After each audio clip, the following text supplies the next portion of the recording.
Iain, my friend, how's it going? Listen, I know we said we'd do the podcast this week, but I thought we could relax in these hammocks.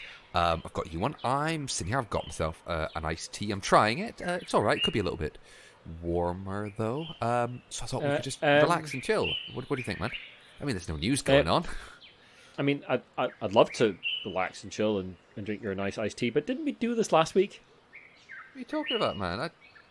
No. Well, last fortnight, I guess. No, we didn't. I'm sure we've had this conversation before. I've got this bizarre sense of deja vu. Well, I don't see why, because nothing's happening in the board game industry. So I thought we'd just take some time off and just relax. Is that the alarm? It's what an alarm? That noise? The news alarm? I haven't heard that before. I just installed it. We've definitely heard this before. I'm sure we've been in this place before. Iain, are you alright? I'm honestly not sure. Look, my phone's pinging. There's all sorts of things happening. We've got to get in the studio again. Okay, you go and set that up. For the same thing as last time? This is all very strange. Okay, you go and set that up. I'll stay in this hammock for now, and I'll just read this headline, or the headlines, or this intro to the void. I don't know. Is that okay? Well, I've been Ian McAllister, I guess.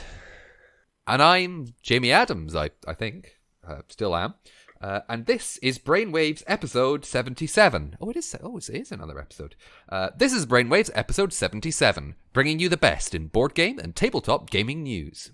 These are the headlines for the week of the 12th of July, 2021. TSR sits in its burning house and says, "This is fine." Game Manufacturers Association rebuilds, and Convention's COVID conundrum. All this and more on this episode of Brainwaves. Jamie, I've worked out why everything feels like last time on the podcast, because we're talking about TSR once more. Yes, last time on Brainwaves episode 76, we reported on the re-emergence of TSR, or Tactical Study Rules, under the guidance of Ernest Gary Gygax Jr. Now, just a little reminder that Tactical Studies Rules were the original publishers of Dungeons & Dragons back in the day. That company, the new TSR under Ernest Gary Gygax Jr., proceeded to burn a trail across social media, being horrible to all sorts of people and generally making fools out of themselves. Over the last fortnight, the hits have just kept on coming.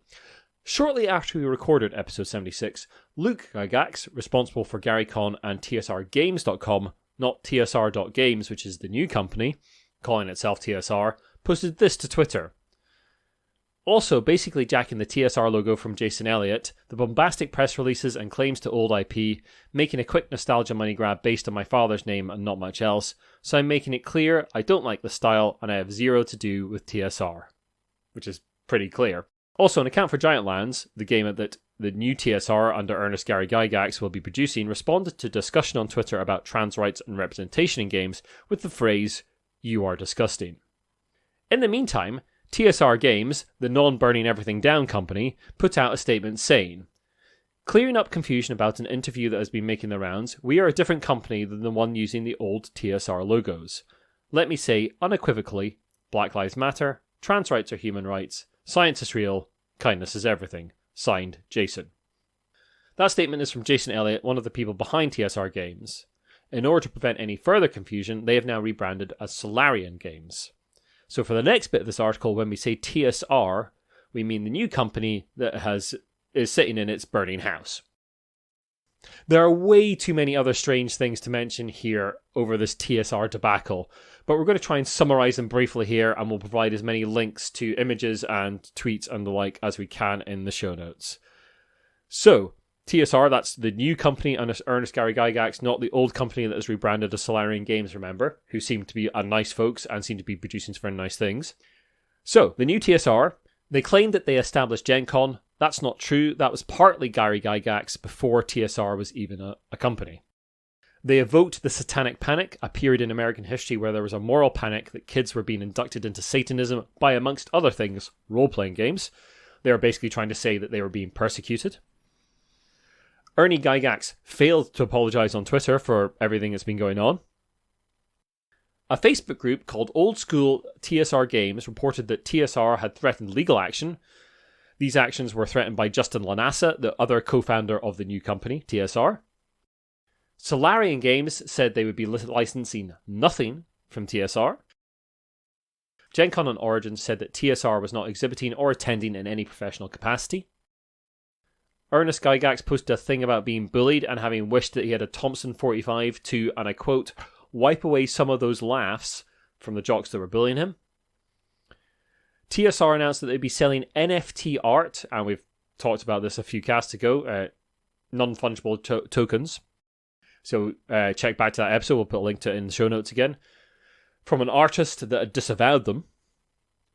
TSR employed a new PR person who seemed to do 2 tweets, then disappear. We're going to come back to that. A parody account has been set up in their name because this is the internet, and of course it has. Ernest Gary Gygax and one of his co-founders, Stephen Deinhardt, disappeared off Twitter, closing their accounts. And finally, they rebranded TSR to Wonderfilled. And this has removed the TSR Twitter account as well, so some of the evidence we share will be images captured from those Twitter accounts when they were still active.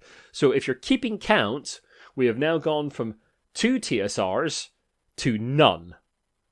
Or have we? Just before we came on, the fine folks at Geek Native, and thank you very much to all their hard work over the course of this amazing series of stories, reported that the situation hasn't ended with disappearance of TSR because it's back again. From that article, a statement from Michael K. Hovermail, the new public relations officer for TSR. TSR has replaced the individual that was serving as both social media manager and information technology manager for TSR and the Dungeon Hobby Shop Museum. This individual was also the social media manager for Giantlands, Justin Lanaza, and Ernie Gygax. All posts on all social media accounts for TSR and Dungeon Hobby Shop Museum should be considered invalid. All posts on all social media accounts of Justin Lanaza and Ernie Gygax should be considered invalid. TSR is in the process of recovering the social media accounts of TSR, the Dungeon Hobby Shop Museum, and the personal Twitter accounts of Justin Lanaza and Ernie Gygax. There's also a quote from Ernie Gygax in this article where he says, I wish to speak directly to the transgender community regarding this incident. The individual who is speaking to you on Twitter does not represent me or TSR in any way. Trans people are always welcome to play with us. Everyone is welcome at our table. They are in the process of trying to re-establish the TSR name. Words actually fail me at this point because they have burned so many bridges, burned their own house down while sitting in it, and now they're basically claiming that a big boy did it and ran away. I just don't... What? Just what? I know last time some say it was passion. Some, predominantly me, would say I went off on one. I don't really. It was glorious. I don't know about glorious. It's slightly embarrassing, I think, for me. I don't have any anger for this.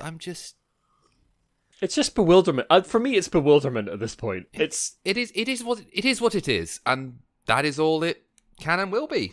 I mean, we will absolutely bring you more updates on this, but it's like I could almost believe, like, if they said like all the social media accounts for like the company and the games that they were producing were under one person, I could sort of buy that. But when you say the individual personal accounts of some of the people involved were also under that person, that's where you sort of lose me. Because just no way. And also, let's not forget that a lot of this was kicked off by Ernie Gygax himself on video saying some very strange things in an interview. And unless he was being puppeted around by someone, that was definitely him saying things that were not good. Just astonishing. Listen, we have to because it is the news. And that is a part of, I was going to say our job, but part of what we do here. Part of me really doesn't want to cover this much more, that this will continue to go on, and probably on a little bit more. And it's giving oxygen of publicity to people who maybe don't deserve it for a certain number of reasons. But we'll have to see what happens because this is the news. But yeah, I mean, sometimes bad stuff happens in hobby, and part of our job here at Brainwaves is to call that out. But sometimes good stuff happens in the hobby. Jamie, what's happening in Gama?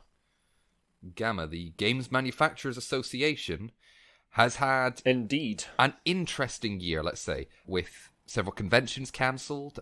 Their response to Black Lives Matter protests from last year, which wasn't the greatest, I'm going to be very generous in saying. They're going to try and do something about the makeup of the organisation after a significant restructure was voted through with 93% approval.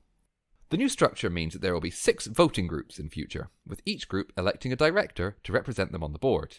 And those groups are creators, media and events, productions, publishers, retailers, and wholesalers. Now, Mark Diaz-Truman from Magpie Games, and who is the Gama Diversity and Inclusion Committee Chair, said this: "Last year, our industry faced what seemed to be an endless cascade of challenges. A global pandemic cancelled our conventions and shut down most retailers, while a much-needed call for racial justice prompted many in our industry to re-examine how little had been done to make the hobby games industry a diverse and inclusive community. Sometimes it felt like a decade of history was being slammed into a single challenging year. While Gama tried to meet those challenges and support Gama's membership, it was clear in June of 2020 that on issues of diversity and inclusion, especially regarding racial justice, Gama was still falling short. Specifically, Gama appeared to waffle on supporting the Black Lives Matter protests, alienating many partners and allies, and then ultimately cancelled Origins Online in the wake of the backlash. As a Latinx designer and publisher, I was deeply hurt and frustrated to watch Gama's staff and board make these mistakes on these important issues. I know our industry can do better, and I was shocked to see the cascade of failures that led to Origins Online's cancellation.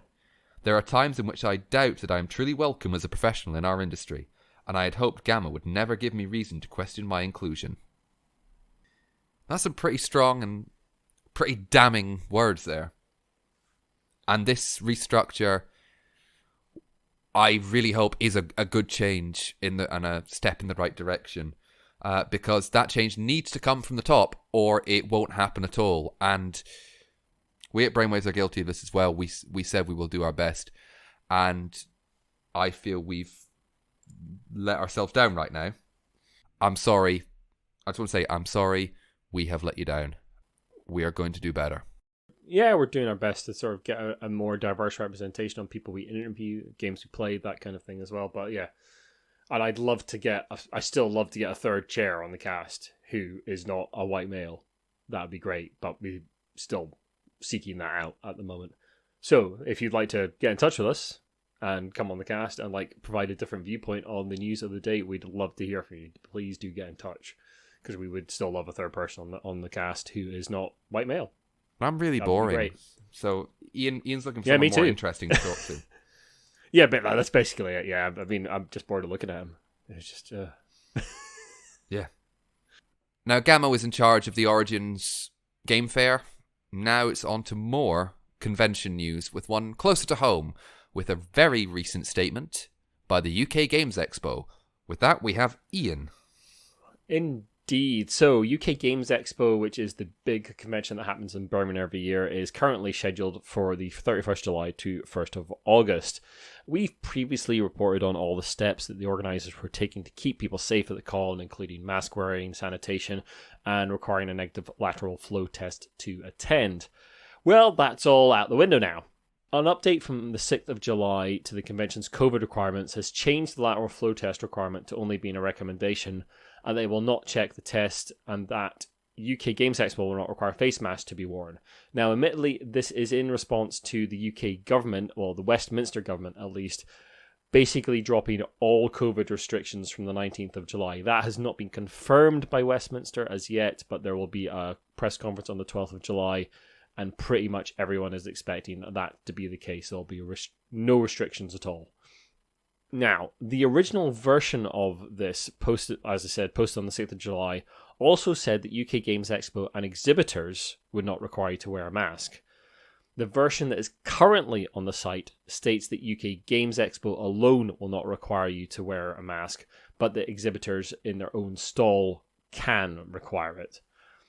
The sudden change in policy has led to much consternation amongst exhibitors and attendees, and we know several companies have now pulled out, including Hub Games, Plastic Soldier Company, and Bad Scudo Games, and we expect more to say the same.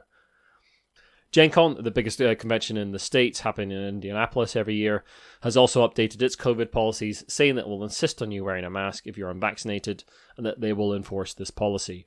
Attendees can get a wristband to show their vaccinated status if they have proof. Not to be left behind, Essen, the biggest convention in the world and based in Germany, has also jumped on the COVID updates, and it is maintaining a full social distance mask policy in line with the German government and local area guidelines. The UK Games Expo thing just, to me, feels like a bit of abandonment of responsibilities. Yes, the UK Westminster has said that it is dropping all COVID restrictions, all social distance requirements, all mask requirements. In Scotland, we're not exactly sure what's going to happen there yet, though the scuttlebutt is that there will be still some requirement for mask wearing in shops and that kind of thing, but we don't know as yet. But to me, like, UK Games Expo could have phrased this differently. They could have said, look, we know that it's not a legal requirement. We still think that masks are a good idea. We would encourage you to wear some. We can't insist on the lateral flow test or anything like that anymore. But the whole tone of it is basically setting up confrontation between exhibitors and attendees. If some exhibitors are insisting on mask wearing and some aren't, that's just going to cause problems. It is. I've been in retail for a year and a half in a pandemic. I work in a bike shop, so we could stay open. And I've had some confrontations. And I had to ask people to wear masks. And people don't wear masks properly. After a year and a half, it's just a thing. And if you set up an environment such that there's going to be confrontation, there's going to be some. It really feels like Games Expo's dropped the ball on this one. They could have just been a bit more supportive of those who want to still maintain social distancing and mask requirements, and I really feel like they've let the exhibitors down on this one. Your thoughts, Jamie? Don't really have much to add other than I'm still just kind of glad that I decided not to go. Yeah, me too.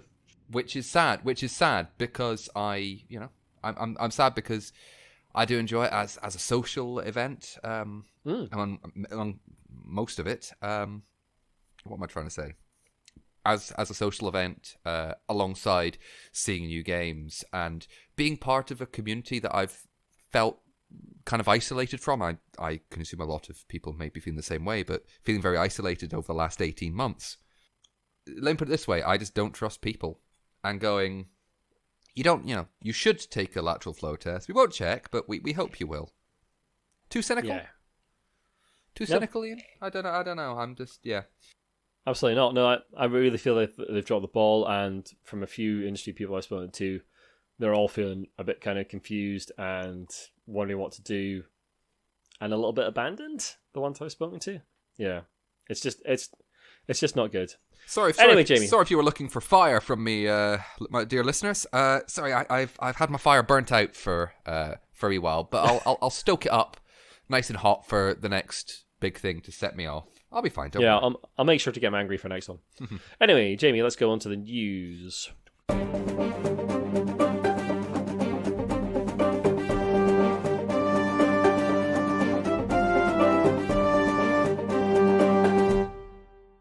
And a few updates first on a couple of stories.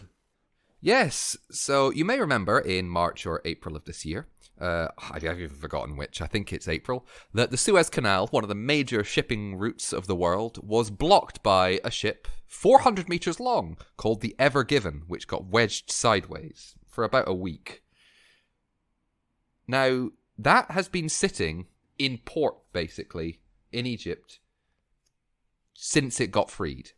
Now, a deal has been struck in order for it to move again. We don't know if there are crates containing board games on board the Evergreen because we don't know its cargo manifest. But if there are board games on it, it means that they're making their way to, I assume, Europe and or America. Just remember, everyone, there is a major shipping crisis worldwide, so please be kind. Don't send death threats to people. This is a tricky time. Heck, cardboard, due to people hoarding it, is really hard to come by. And it's going to be expensive to print board games, which are, surprise, surprise, made of mainly cardboard, most of them. So, not to mention the increase in shipping containers and all sorts of weirdness that's going on in the global shipping industry. So yeah, as Jamie says, be kind. Or I'll get you. you'll get me angry, and you won't like me when I'm angry. I'll write a. I'll think Strongly about worded writing. letter. I'll think of no. I don't writing. No, I'll think about writing a strongly worded tweet or message, and then I'll go. No, I'll be fine. But moving on from global shipping to another update about a little tussle that's been going on, reported, I believe, last time, between Dr. Reiner Knizia and Grail Games. Reiner Knizia alluded to a breach of contract with Grail Games that had led to his titles being removed from their catalogue. Not, as stated by Grail Games, that they hadn't sold well. Well, more information has now emerged, and as promised, here's our update. The website TechRaptor spoke to one of Knizia's representatives, who said that the breach involved Grail Games selling games into territories they were not licensed for. This included Germany, France, Belgium, Spain, Brazil, Portugal, Japan, China, and Taiwan. Basically, his games are under contract to other publishers in those territories, and Grail Games broke said contract by selling there. The rep also said, "These matters will be brought before courts to put an end to the ongoing infringements." And we're still to hear back from Grail Games at this time, and to our knowledge, they've not put out a statement. Well, this escalated quickly. Indeed, yeah. We'll have to see what comes of this, because we don't really know much of the details of any potential court battle, so yeah. I mean, I know Reiner Knizia controls his properties quite tightly, and basically has a company that effectively does that for him, run by him. So yeah, we'll see exactly what happens there. Who knows? Iain, there's a crime out there, a dirty, malicious crime, and there's only one pair brave enough to stand in their way and do something about it. We assume, maybe, hope. I don't know. Yes, indeed, listeners. It's a detective series coming in the summer that you didn't know you wanted. Amazon and Asmodee are hooking up to fight board game crime. In the dim and distant past, we have covered the rise of counterfeiting of board games, mostly happening through the global retailer Amazon. Well, now Asmodee and Amazon are teaming up to try and put a stop to this by starting with an individual called Samuel Katz, trading under Crazy Leaf and Gig Trading Incorporated. These two companies have been selling counterfeit copies of two old expansions to the Dixit game. These were being sold by Amazon when Asmodee placed a test order in December of 2019. The counterfeits varied from the authentic in three ways: lacking vibrancy of the images, different fonts and alignments, and different colours. The legal complaint includes claims for trademark infringement, false designation of origin, and false advertising. Amazon established a counterfeit crimes unit last year to pursue cases such as this one. So it just remains to be seen whether this is just a drop in the ocean, or is it the start of something actually important that'll help board game retailers and board game publishers actually sell games through Amazon without fear of being counterfeited. What do you think, Jamie? I hope it does something good, because counterfeit board games is rubbish. Sorry, this sounds really non-committal, and it's like, let's just hope it works. There's nothing really much I really want to add to this. No, yeah, we hope that they can actually, properly persecute someone who is counterfeiting goods, and that actually something comes of it, because then maybe we'll see a bit less of it. As much as I don't want to root for, hyper wealthy Amazon taking over everyone's entire lives, but just stamp out that counterfeit stuff. It's not needed. And talk about rooting for things, Jamie. Oh man, that was a good link. Oh, sorry. It's like I'm a professional or something. I don't know about that. Big Potato Games, purveyor of party games, small plushy potatoes, and lovely vans at conventions, which sadly we're not going to see for a wee while, is known for eye-catching campaigns and making their way into what some may regard as the mainstream of popular culture. They're doing this by letting people bring in old games for money off Big Potato products. Those games will then go on to community clubs. Laura Crumbly and Hannah Cornish of Big Potato have been quoted as saying, "We wanted to do something to support our fantastic independent stores who've been forced to shut up shop for the best part of a year. With the great board game trade-in," that's what they're calling it, "we can help drive footfall to the store, whilst giving board games to organisations that really need them." Now this promotion, the Great Board Game Trade-In, will last until the end of August 2021, so check with your local retailer if they're participating. Now I'm going to immediately say I think this is great. Yeah. Great. It's a degree of, it's recycling, and I hope it proves successful, because hopefully then it'll be extended, or if not extended, then brought back in the same or a slightly different shape or form. Because I think a lot of people have board games sitting there going, I haven't played this for ages. I want to get rid of it. And a lot of games from Big Potato are really enjoyable, and I would highly recommend it. And it's giving, the games that you might not play to people who will. Great. Yeah, they're supporting local communities. Yeah, it seems like a good thing. Hopefully something comes of it. And yeah. Also, can I just say that Crumbly and Corner sounds like a fantastic, ITV or Channel 4 detective series. Like, I'm thinking midday kind of time. What, you just don't think they're good enough for BBC One or BBC Two? Disappointing, Ian. I had high hopes for you, Ian. Oh, mate, too late. Move on. You're not going to make top dollar with those kind of comments. But I will make top dollar, Jamie, if I am a card grading company. So we've reported many times in the last year on the massive boom in the value of Pokemon cards. And this is having a knock-on effect on the value of the companies that grade those cards, with the Certified Collectibles Group valued at around $500 million or £362 million. According to Max Spiegel, CEO of CCG, it's called CCG as well. Yeah, well, how cool is that? Well, they are the Certified Collectibles Group, or CCG, which is amazing. I mean, you kind of hope. You hope that's deliberate, right? You kind of hope that's deliberate, but also you kind of hope that's an absolutely wonderful accident. They're like, oh, these games, what are they called? Collectible card games or CCGs? Well, we're CC. Oh my goodness, it was a match made in heaven. Anyway, according to Max Spiegel, CEO of CCG, they've received over 1 million cards since November. Most of their shares were bought by the Blackstone Group, a company that usually deals in real estate. And this just goes to show that companies that are board game adjacent are starting to attract some really big investors. I mean, it's likely this bubble is going to burst at some point, because as we've spoken about before, a lot of it has been buoyed up by sort of influencers and people really getting into Pokemon and basically sort of pushing that on Twitch and various other channels. And it's likely this will dampen down at some point, but for now, these companies are seeing massive demand, and we've reported on before how they're seeking new staff and they're trying to expand just to deal with the sheer number of cards they're getting in. It's just astonishing the levels they're seeing now. Yeah, but I remember we did cover that people are now, their waiting list for card grading is months. Yeah, so months to years. Yeah, exactly. Yeah. So this is just some gangbuster stuff. Absolutely. And talking about people who are gangbusters, we'd like to thank all our patrons for continuing to support the cast, especially Shaun Newan, our executive producer from the Game-a-lot team. We'll put links to all of Shaun's output in the show notes. You can support us through a variety of methods. You can find that on the site under Support Us. And if you have a look at Metallic Dice Games, you can get some very nice metal dice or dice adjacent products with the code ROLLWITHBRAINS, all capital letters, all one word.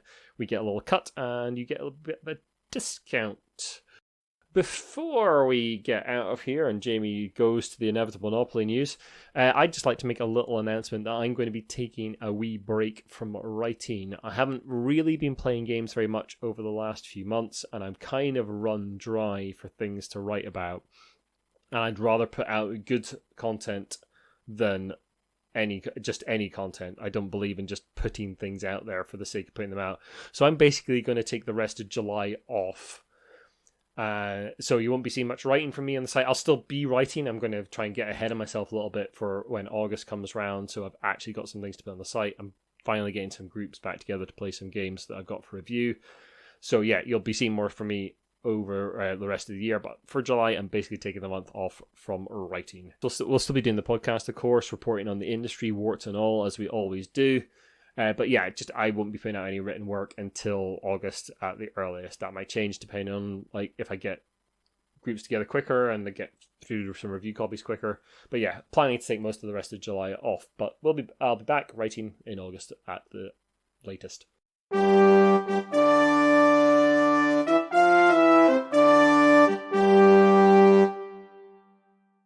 Anyway, Jamie, let's get out of here finally with some more delicious Monopoly news. Yes. Now, I'm going to start with taking your mind back to last year, 2020. if you'll bear with me. Now, one of the hits of the early pandemic... Bear with me. I see what you did there. Completely unintentional, I assure you, listeners. One of the hits of the early pandemic was Animal Crossing New Horizons on the Nintendo Switch. Simple game of village curation, talking to animal friends, taking paintings that may or may not be forgeries, and completing your museum collection. That it helped people around the globe. It took their mind off it and focused their mind on how to best get KK Slider to their village and get them to play those tunes that are just so cool. But this is the board game industry we're talking about. Not talking about video games, although sort of, because there is an Animal Crossing New Horizons edition of Monopoly that has been found on store shelves in America. The reason I'm saying it like this is because Hasbro, at the time of recording anyway, has not made any official announcements as to its release.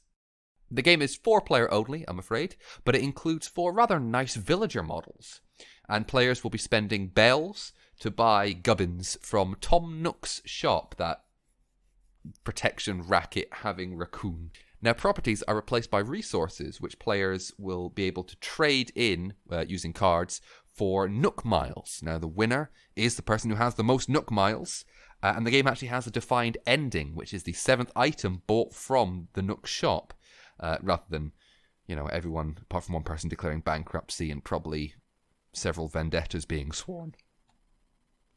Wow. Yeah, it looks very nice, but Animal Crossing's got that very nice kind of soft palette, and it's very nice. But I wonder what the situation was regarding the marketing. Now, was it potentially that they forgot? I doubt they forgot. Was it there was a mix-up? I doubt that. Was it possibly that they did it sneakily? Like they just Maybe it's been released before it's been announced. That does happen sometimes. It could be. It could be that they're kind of sneakily doing it, going, we didn't tell anyone about this, but here it is. Look, we use word of mouth because we all know how important word of mouth is. But look, Jamie, talking about games that will consume your life. Yes. You may recall that last year Days of Wonder released the small World of Warcraft, right? With collaboration with Blizzard Entertainment, makers of the massively successful multi-massive player online game World of Warcraft. Alongside many other things, but they're now part of Activision Blizzard, but don't get me started on Activision Blizzard. Yeah, that's a whole different story. And also probably a different cast. Yeah, that's Rage Waves. Get ready for my new podcast, Rage Waves, in which I just get angry about things. That's where all Jamie's anger's gone, just into that cast. Yep. So, but now we've got Z-Man are releasing a Blizzard collaboration game. This time it's World of Warcraft meets Pandemic. And while information is a little scarce right now, limited to a teaser video, we know it'll be released this year and be set in Northrend, the northernmost continent on Azeroth, where most of World of Warcraft's action takes place. Frostborn hungers, can you defeat the dreaded Lich King, or will you fall to his power, reads the tagline. Expect a plastic Lich King model, plastic zombies replacing diseases, and heroic leaders for you to inhabit. Now, I've never done World of Warcraft like it's some kind of drug. I've never played World of Warcraft. You're not entirely wrong. Or I don't actually think I've played any Blizzard games. Oh, interesting. But I played World of Warcraft for quite a bit. I haven't played for quite some time. I basically haven't played the last 2 big expansions. Pretty much, I stopped playing a few years ago. I know that there have been Warcraft and World of Warcraft themed board games. This isn't a new thing. The collaborations are new. Fantasy Flight Games did one way back then. They'd also did a StarCraft one as well. So they obviously had some licensing from Blizzard at that point. And the StarCraft one is still very well regarded. Oh, cool. More computer game tie-ins. Well, we'll have to see, because obviously it seems like there's going to be more World of Warcraft themed board games. So we wonder what's next. Some of the big ones. I don't know. Carcassonne, maybe? I don't know. Anyway, I don't speculate. If you've got any ideas, drop us a tweet or something like that. But I'll tell you how to contact us. Thank you very much for listening. If you like what you've listened to, then the best way to help us out, share the podcast and drop us a review and rating on iTunes. Now, you can also follow us on Discord, Twitter, Instagram, Facebook, website, which is giantbrain.co.uk, or drop us an email at giantbrainuk@gmail.com. Look after yourselves, everybody. Thank you very much, and we'll see you next time. Bye-bye.